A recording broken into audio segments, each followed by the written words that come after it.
18 November 2025 Kings এরেনার ফ্লাডলাইটের আলোয় তখন এক রোমাঞ্চকর পরিবেশ। নভেম্বরের সেই হিমেল রাতে হাজারো দর্শকের নিস্তব্ধতা ভেঙে যখন শেখ মুরসালিনের শটটি ভারতের জালে জড়ালো, তখন যেন পুরো বাংলাদেশটাই এক নিমেষেই গর্জে উঠল। দীর্ঘ 22 বছর পর চিরপ্রতিদ্বন্দ্বী ভারতকে 1-0 গোলে হারিয়ে সেদিন এক নতুন ইতিহাস লিখেছিল হামজা মুরসালিনরা। সেই রূপকথার রাতের পর কেটে গেছে অনেকটা সময়। দীর্ঘ 4 মাসের বিরতি কাটিয়ে আবারও লাল সবুজের জার্সি গায়ে মাঠে নামছে বাংলাদেশ। প্রতিপক্ষ এবার বেশ শক্তিশালী। আজকের ভিডিওতে আমরা আলোচনা করব এই ম্যাচের সময়সূচি, ভেন্যু এবং দুই দলের শক্তির পার্থক্য নিয়ে। তাহলে চলুন শুরু করা যাক।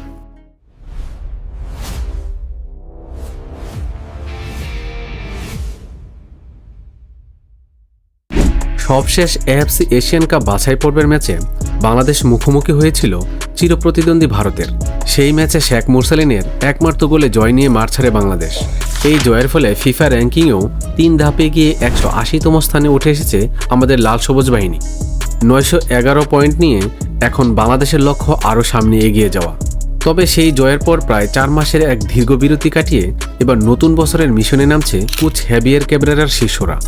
বছরের প্রথম আন্তর্জাতিক প্রীতি ম্যাচে লাল সবুজের প্রতিনিধিদের লড়তে হবে এশিয়ার অন্যতম ফুটবল পরাশক্তি ভিয়েতনামের বিপক্ষে, যা নিঃসন্দেহে বাংলাদেশের জন্য এক বিশাল চ্যালেঞ্জ।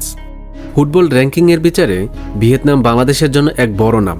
বর্তমানে ফিফা র্যাঙ্কিংয়ে 108তম স্থানে থাকা ভিয়েতনামের ঝুলিতে আছে 1189 পয়েন্ট। অন্যদিকে ভারতের বিপক্ষে জয়ের পর বাংলাদেশ এখন অবস্থান করছে 180তম স্থানে। র্যাঙ্কিংয়ের এই বিশাল ব্যবধানই বলে দিচ্ছে ভিয়েতনামের বিপক্ষে লড়াইটা মোটেও সহজ হবে না। পরিসংখ্যান বলছে বাংলাদেশের বিপক্ষে শেষ 5টি ম্যাচের 4টিতে জয় পেয়েছে ভিয়েতনাম। তাদের বিপক্ষে বাংলাদেশের সর্বশেষ ম্যাচটি অনুষ্ঠিত হয়েছিল 2006 সালে, যেখানে 5-1 গোলের এক বড় হার বরণ করতে হয়েছিল লাল সবুজ বাহিনীদের। তবে ভুলে গেলে চলবে না, আজকের বাংলাদেশ আগের থেকে অনেক বেশি সাহসী এবং লড়াকু। ভারতের বিপক্ষে বাংলাদেশের জয়ে বড় ভূমিকা ছিল মিডফিল্ডের নিয়ন্ত্রণ। হামজা চৌধুরীর ডিফেন্সিভ স্কিল আর শেখ মুরসালিনের ক্লিনিক্যাল ফিনিশিংয়ের মেলবন্ধনই হতে পারে ভিয়েতনামবদের মূল অস্ত্র। যদিও ভিয়েতনামের গতির ফুটবলের সামনে আমাদের রক্ষণভাগকে দিতে হবে কঠিন পরীক্ষা। 4 মাস পর মাঠের ফুটবলে ফিরছে দল, তাই ফিটনেস এবং কম্বিনেশন ঠিক রাখাটাই হবে কোচ হেভিয়ের ক্যাব্রেরার প্রধান লক্ষ্য। ভিয়েতনামের ঘরের মাঠে তাদের দর্শকদের সামনে এই ম্যাচটি আমাদের জন্য এশিয়ান কাপ বাছাই পর্বের আগে নিজেদের ঝালিয়ে নেওয়ার সেরা সুযোগ। এখন প্রশ্ন হলো, কখন এবং কোথায় এই ম্যাচটি অনুষ্ঠিত হবে? ফিফা উইন্ডোতে আয়োজিত এই প্রীতি ম্যাচটি অনুষ্ঠিত হবে আগামী 26 মার্চ। ম্যাচটি অনুষ্ঠিত হবে ভিয়েতনামের ঘরের মাঠ থ্রিয়েন ট্রং স্টেডিয়ামে। বাংলাদেশ সময় অনুযায়ী ম্যাচটি শুরু হবে ঠিক রাত 8টায়। এই ম্যাচের ঠিক পরেই 31 মার্চ বাংলাদেশ তাদের পরবর্তী এশিয়ান কাপ বাছাই পর্বের ম্যাচে সিঙ্গাপুরের বিপক্ষে মাঠে নামবে।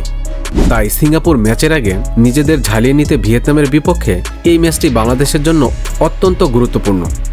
প্রিয় দর্শক, ম্যাচটি নিয়ে আপনাদের প্রত্যাশা কি? বাংলাদেশ কি পারবে তাদের এই জয়ের দ্বারা বজায় রেখে নতুন চমক দেখাতে? কমেন্টস করে জানিয়ে দিন আপনার মতামত। খেলাধুলার সকল আপডেট সবার আগে পেতে ভিডিওটিতে একটি লাইক দিয়ে আমাদের চ্যানেলটি সাবস্ক্রাইব করুন। আর ফেসবুক থেকে দেখে থাকলে আমাদের পেজটি ফলো দিয়ে দিন। ধন্যবাদ।